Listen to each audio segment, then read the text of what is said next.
Hello everybody, this is Toys R Us, and for this real quick Ironfactory and vintage Generation 1 figure comparison video, that's exactly what I'm going to be doing. So very quick disclaimer, these are all vintage, but that also means that some of them aren't properly transformed, like Leo Zach's feet aren't popping out, and I don't really want to force it. And also again, this is just basically a quick comparison video. There is individual reviews of all of these figures, including the vintage ones, and indeed full combining videos as well. So just very quickly, let's start off with Jaruga or Jaluga, however you want to pronounce them. Again, massive differences in these. Of course, the articulation is much better with these. What I really prefer about, and of course they've got 40 years on them, and I really hope that Hasbro or Takara take the mantle and indeed do their own version or new upgraded version of liokaiser, is all the head sculpts. The head sculpts are fantastic. They tried to do a little bit of it with the original figures, but of course it's nowhere near as good as what you can see right there. Right, this one, here we go. Let's be super careful. If anybody's, you probably know I'm laughing at straight away, because I really don't even want to pick this guy up. And yeah, and he's already damaged, you can see underneath there. So this is, of course, I've got to call him Kill Bison, not Iron Bison, because his original name is in fact Kill Bison. Now of course the original ones were pretty much plastic bricks. They didn't really do too much at all. I tend to keep mine displayed in the combined mode anyway, but the difference in these and how much they've changed is fantastic. It really is a very good huge upgrade. So let me carefully just pop him here. You may think, or you may recognize a few of these as well, even if you've not seen these as liokaiser bots.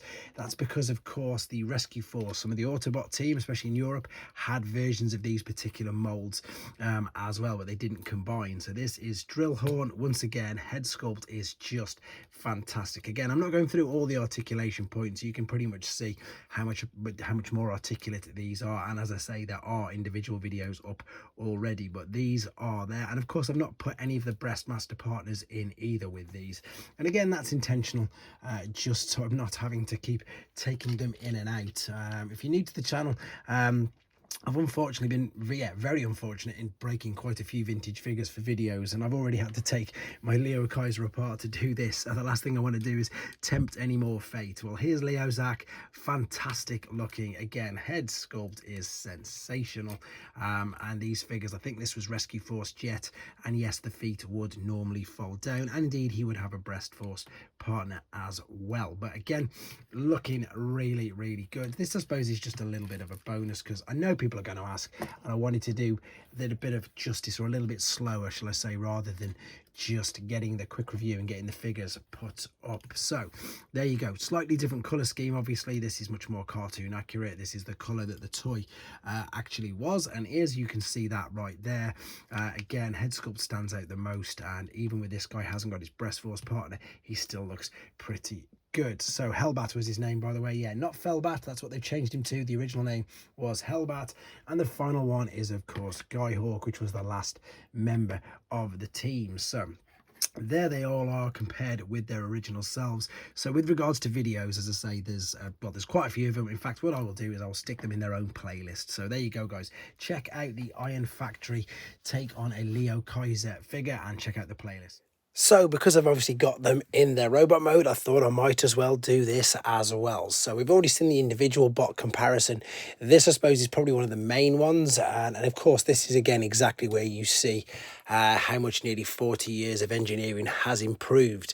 What I do like about this one is, I suppose, the aesthetics again are fantastic. My thing that, again, I've said in the review, if you want to check out the review, you can see that as well. I'll put a link in the description, is that they lost a lot of what was genius about this. And as I say, the fact that this was genius with its whole transformation process, with how everything all fit together, and the feet and everything were tucked inside, the hands and everything were tucked inside. The only bit that you actually put on this particular figure was the head, and granted, you do need it. Without this head, he looks pretty awful, to be fair, but it was just so clever. And I'm not saying this isn't clever, because I do think it's clever, and I think the weapons are clever, etc. But a lot of it has been made easy by just how much it does actually parts form. So very different, of course, very different, but again, the articulation on this one wasn't that bad either, considering how old it is. This of course just takes it to another aesthetically pleasing level, to be honest. But you can see he's not much taller either. see that this is classed as a legend scale, so it's not masterpiece, it's not even like, you know, your normal generations, etc.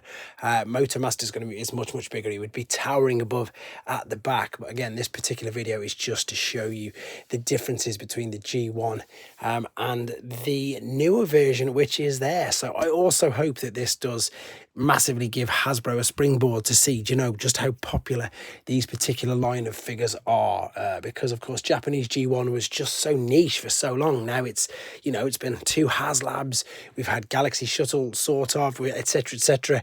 If we ever got a really updated version of this, it would just be fantastic. But there you go, this was a little bit of a bonus at the end, just because by the time I got around to finishing the last part, I've still got him in his combined mode. So this is, and again, hopefully it answers any of the questions that people are going to ask about the differences between this and the original. There you go, guys. There's an abundance of videos on this. We've got combining the weapons, we've got individual reviews on all the figures, and of course it's the same for the G1 as well. So just type in liokaiser into the playlist, sorry, into the search bar on this channel, and you can catch up with whatever you want on these amazing figures. Thanks for watching. Take care.